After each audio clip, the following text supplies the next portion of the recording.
আমি বিস্মিত হয়েছি জামায়াতের আমির ডাক্তার শফিকুর রহমানকে দেখে।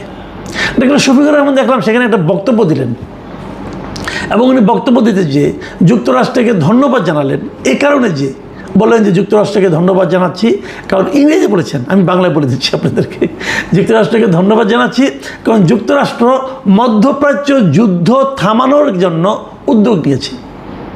মানে হাসবো না কাঁদবো, আপনি বলেন মধ্যপ্রাচ্যের যে যুদ্ধটা, মানে ইরানের সঙ্গে যে যুদ্ধটা, এটা যদি থামানোর জন্য যুক্তরাষ্ট্র উদ্যোগ নিয়ে থাকে তখন আপনি একবারও কি আপনার মনে প্রশ্ন আসবে না যুদ্ধটা লাগালো কে? এই যুদ্ধটা কে শুরু করেছিল? ইরানের একটা স্কুলের ছোট ছোট মেয়েদের উপর বোমা কে ফেলেছিল? ওটা দিয়ে তো যুদ্ধ শুরু ফেব্রুয়ারি 28 তারিখে। কে করেছিল? তো যুক্তরাষ্ট্রের শুরু করা যুদ্ধ এখন যুক্তরাষ্ট্র মার খেয়ে প্যাদানি খেয়ে তার যান যায় যায় অবস্থা, অগত্যা মুখ রক্ষার জন্য তারা যুদ্ধটা থামিয়েছে এবং বলেছে আমরা তোমাদের সঙ্গে আপোষ করতে চাই। সেইখানে শফিকুর রহমান সাহেব তাকে এই যুক্তরাষ্ট্রের কে ধন্যবাদ জানাচ্ছে যে ওনারা যুদ্ধটা থামানোর উদ্যোগ নিয়েছে। ভাবুন, শফিকুর রহমান সাহেব তো বিরাট দেশপ্রেমিক লোক না, ইসলাম প্রেমিক, দেশপ্রেমিক। মুসলমানদের মেরে শেষ করে দিচ্ছে, ওটার জন্য তার কোনো মাথা ব্যথা নাই। উনি যুক্তরাষ্ট্রকে ধন্যবাদ জানাচ্ছেন। এই হলো আমাদের দেশের রাজনীতি। আসলে না, একটা কথা বলি আপনাদেরকে আমি, যে রাজনীতিটা এত খারাপ একটা জিনিস। রাজনীতির স্বার্থে মানুষ মানবিকতা ভুলে যায়, মানুষ ধর্ম ভুলে যায়, মানুষ জাতির সত্তার প্রতি যে আত্মসম্মান সেটা ভুলে যায়। রাজনীতির স্বার্থে তাদের কাছে পরাধীনতাও অনেক মিষ্টি লাগে। আমরা তার নমুনা দেখলাম। আচ্ছা, একটা কথা ভাবুন, আমরা তো আওয়ামী লীগ সরকারের খুব সমালোচনা করতাম, বলতাম আওয়ামী লীগ সরকার নাকি দেশটায় ভারতের কাছে বিক্রি করে দিয়েছে। আমরা বলতাম আওয়ামী লীগ সরকার ভারতের গোলামে পরিণত হয়েছে। আমরা বলতাম আওয়ামী লীগ সরকার মানে আমাদের দেশটাকে ভারতের একটা অঙ্গরাজ্যে পরিণত করেছে। বলতাম তো না? তো এই যে আমরা বলতাম, বলার পরেও কখনো কি ভারত তাদের স্বাধীনতা দিবস অথবা অন্য কোনো জাতীয় দিবস আমাদের এই জাতীয় সংসদ প্রাঙ্গণে করার সাহস পেয়েছে অথবা আমরা করতে দিয়েছি? যদি ধরেন তো একটা কথা, যদি হতো, যদি আমাদের এই দক্ষিণ প্লাজায় আওয়ামী লীগ আমলের কথা ধরেন, এখনকার আমলের কথা বলছি না, আওয়ামী লীগ আমলের কথা, যদি তারা এখানে একটা অনুষ্ঠান করতো তাদের জাতীয় দিবসের, তাদের স্বাধীনতা দিবসের, সারা দেশে কি হতো? এই জামাত ইসলাম, এই বিএনপি অথবা অন্য অন্য রাজনীতি, এই বামপন্থীরা তারা কী করতো? এই মন্ত্রিসভায় কিন্তু বামপন্থী একজন নেতা আছেন, জোনায়েদ সাকিব, বিরাট বিপ্লবী। তাকেও দেখলাম যে ভেজা বিড়ালের মতো ওই যুক্তরাষ্ট্রের যে রাষ্ট্রদূত আছে তার পাশে দাঁড়াতে পারে নিজেকে খুব গর্বিত মনে করছেন, কাচুমাচু করে দাঁড়িয়ে আছেন, এটাও দেখলাম। তাহলে আপনার খালি একটা কথা ভাবুন, যদি ভারত এখানে একটা প্রোগ্রাম করতো তাহলে তার কি রিয়াকশন, কি রিপারকেশন এদেশে হতো, এদেশের পলিটিক্যাল পার্টিগুলিতে হতো।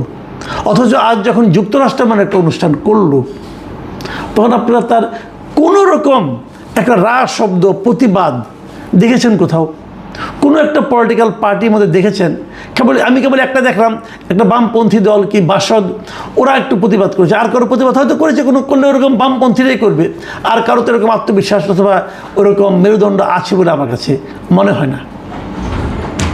কিন্তু এরা করলোটা কি, মানে এটা কি ডিজাইন? আসলে সেই যে আপনারা মনে করতে পারবেন, এই যে ডক্টর ইউনূস বলেছিল একটা মেটিকুলাস ডিজাইন ওনারা করেছেন, রিসেট বাটন টিপে দিয়েছেন। এটাই কি সেই মেটিকুলাস ডিজাইন? এটাই কি সেই রিসেট বাটন টিপে দেওয়া? আমরা যখন, বিশেষ করে আমি যখন ইউনিভার্সিটিতে পড়তাম, মাঝে মাঝে আমরা যখন ছাত্র রাজনীতি করতাম, বিভিন্ন রাজনৈতিক দলের লিডারদের কাছে আমরা একটা কথা বলতাম প্রায়, সেটা হলো কি যে দেয়ালের লিখন পড়ুন, দেখুন মানুষ কি বলছে। মানুষের বক্তব্যগুলো দেয়ালে দেয়ালে থাকতো। এখন তো দেয়াল লেখন উঠে গেছে। এখন আমি মাঝে মাঝে বলি যে সোশ্যাল মিডিয়ার কমেন্টগুলো দেখুন আপনারা, সোশ্যাল মিডিয়ায় কে কী বলছে শুনুন। বলবেন হয়তো ও তো অমুক দল, সে তো তমুক দল, যে দলেরই হোক, কথাগুলি শুনুন, কথাগুলো লজিক্যাল মনে হয় কিনা সেটা একবার ভাবুন। আমি এই সরকারের জন্য, যারা এগুলি করছেন তাদের জন্য এরকম সোশ্যাল মিডিয়া থেকে কিছু কমেন্ট আপনাদেরকে একটু আমি পড়ে শোনাতে চাই। কে লিখেছেন নামগুলি বলার নাম, কমেন্টগুলি পড়ে শোনাতে চাই। একজন লিখেছেন, যারা আমাদের স্বাধীনতাই চায়নি তাদের স্বাধীনতা আমাদের দেশেই পালন হচ্ছে। বাহ, সুন্দর। আরেকজন লিখেছেন, এখন থেকে বিশ্বের সকল দেশের স্বাধীনতার উৎসব বাংলাদেশের সংসদ ভবনের দক্ষিণ প্লাজায় পালন করা হোক। যারা আমাদের স্বাধীনতার বিপক্ষে ছিল তারাই এখন পরীক্ষিত বন্ধু। আরেকজন লিখেছেন, সংসদের সামনে একটা স্ট্যাচু অফ লিবার্টি স্থাপন করলে ব্যাপারটা কেমন হয়। আরেকজন লিখছেন, শুভ জন্মদিন, জুলাই পরবর্তী বাঙালির জাতির জন্মদাতা আমেরিকা। মারাত্মক কথা কিন্তু। তাহলে এই জুলাইটা আসলে এই যে জুলাই পরবর্তী বাঙালি জাতি, তাদের জন্মদাতা হলো আমেরিকা। আরেকজন লিখেছেন, গোলামি না আজাদি, এখন আমেরিকার পাঁচাটি। খুব বলা হতো কিন্তু, খুব বলতে শুনতাম এই দলগুলিকে, এই জামাত ইসলামকে বলতে শুনতাম গোলামি না আজাদি, আজাদি আজাদি। এখন আজাদি, এটা আজাদি, এটা আজাদি। আমাদের জাতীয় সংসদের সামনে আমেরিকানরা তাদের স্বাধীনতা দিবস পালন করে, আমেরিকান ফ্ল্যাগকে পাশে রেখে আপনার নেতা বলতেছে যে আমেরিকাকে ধন্যবাদ কারণ তারা মধ্যপ্রাচ্যে যুদ্ধবন্ধের উদ্যোগ নিয়েছে, এটা আজাদি। কাজে যিনি লিখেছেন যে গোলামি না আজাদি, এখন আমেরিকার পাঁচাটি, এর চেয়ে নির্মম বক্তব্য আপনাদের জন্য আর কিছু থাকতে পারে না। বাট সমস্যা হলো কি, আমি জানি এটা আপনাদের গায়ে লাগবে না। গায়ে লাগবে না এই কারণে যে আপনারা তো সিদ্ধান্ত নিয়ে মাঠে নেমেছেন। আপনারা পা চাটার, গোলামি করার সিদ্ধান্ত নিয়ে যখন কেউ নামে তখন তাকে কিন্তু গায়ে লাগানোর মতো কিছু বলা যায় না। আপনি যাই বলবেন সে হে হে করে হাসবে, তার তো গায়ে লাগবে না। আমি ভাবতে পারি না যে আমরা জাতি হিসেবে কোন দিকে যাচ্ছি, আমি আসলেই ভাবতে পারি না। আমি একটা স্বাধীন সার্বভৌম রাষ্ট্রের একজন নাগরিক হিসাবে সত্যি কথা বলতে কি আমি অপমানিত বোধ করছি। আমার জানার খুব আগ্রহ, সরকার প্রধানকে আমি বলছি, ভাই এই প্রস্তাবটা আপনি কিভাবে অনুমোদন করলেন, অথবা এই প্রস্তাবটা আপনার কাছে কে নিয়ে গেল, কে আপনাকে বললো এটা করলে পরে খুশি হবেন, কে বলল, তাকে দয়া করে চেয়ে রাখেন। সে আপনার মিত্র নয়, সে আপনাকে ভুজুং ভাজুং বুঝায় এই কাজটা করছে।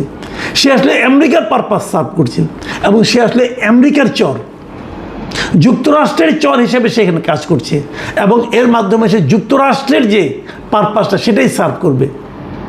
এখানে লাভ হবে মাত্র একজনের, সে লোকটাকে এখানে যে যুক্তরাষ্ট্রের যে অ্যাম্বাসেডার আছেন এই দেশে,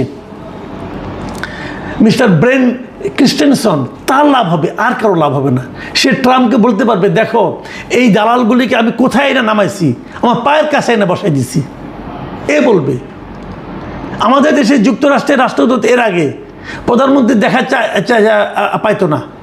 অনেক মন্ত্রীকে বলতে শুনতাম, ওর সঙ্গে কী দেখা করবো, সে তো একজন জয়েন্ট সেক্রেটারি লেভেলের অফিসার। আর এই জয়েন্ট সেক্রেটারি লেভেলের অফিসারের কাছে এখন আমাদের এই অবস্থা। আমরা দেশ ছোট হতে পারি কিন্তু আমাদেরকে আত্মসম্মান থাকবে না। আমি আরেকটা কথা বলি, রাজনীতির কথা বলি না, এখন একটু ভূ রাজনীতির কথা বলি। আমাদের প্রধানমন্ত্রী কদিন আগে চীন সফরে গেলেন।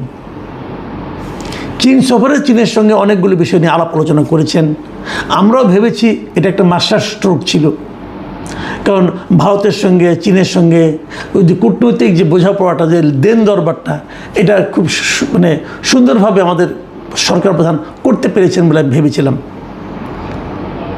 যে কাজটা এখানে দক্ষিণ প্লাজায় হলো, এরপর কি চীনের সঙ্গে আপনি সেই সম্পর্কটা বজায় রাখতে পারবেন? চীন কি এটাকে ভালোভাবে নেবে? একদম অপ্রয়োজনীয় একটা ঘটনা দিয়ে আপনারা কিন্তু আপনার এতদিনের যে কূটনৈতিক যে অর্জনটা সেটাকে নষ্ট করে দিয়েছেন। আমি সরকার প্রধানকে অনুরোধ করব, একটু ঠান্ডা মাথায় চিন্তা করেন এবং ভাবেন কে আপনাকে বুঝিয়েছিল যে এই কাজটা হলে খুব ভালো হবে, তাদের ব্যাপারে সতর্ক হন। না হলে কিন্তু আরও বড় বিপদ আমাদের জন্য অপেক্ষা করছে। আত্মসম্মান তো গেছে, সারা দুনিয়ার লোক তো দেখবে। ভারত এরকম হবে? ভারতের জাতীয় সংসদের সামনে যুক্তরাষ্ট্র যে ধরনের অনুষ্ঠান করতে পারবে? পৃথিবীর কোনো দেশে পারবে না, কেবল বাংলাদেশেই সম্ভব। কারণ এদেশে প্রচুর লোক বাস করে, যারা এখানে বাস করে কিন্তু অন্য দেশের গুণগান গায়, যারা অন্য দেশের নাগরিক কিন্তু এদেশের দায়িত্ব নিয়ে বসে আছে, তারাই আমাদেরকে ডুবাবে। প্রিয় দর্শক, এখন এ পর্যন্তই। আল্লাহ হাফেজ।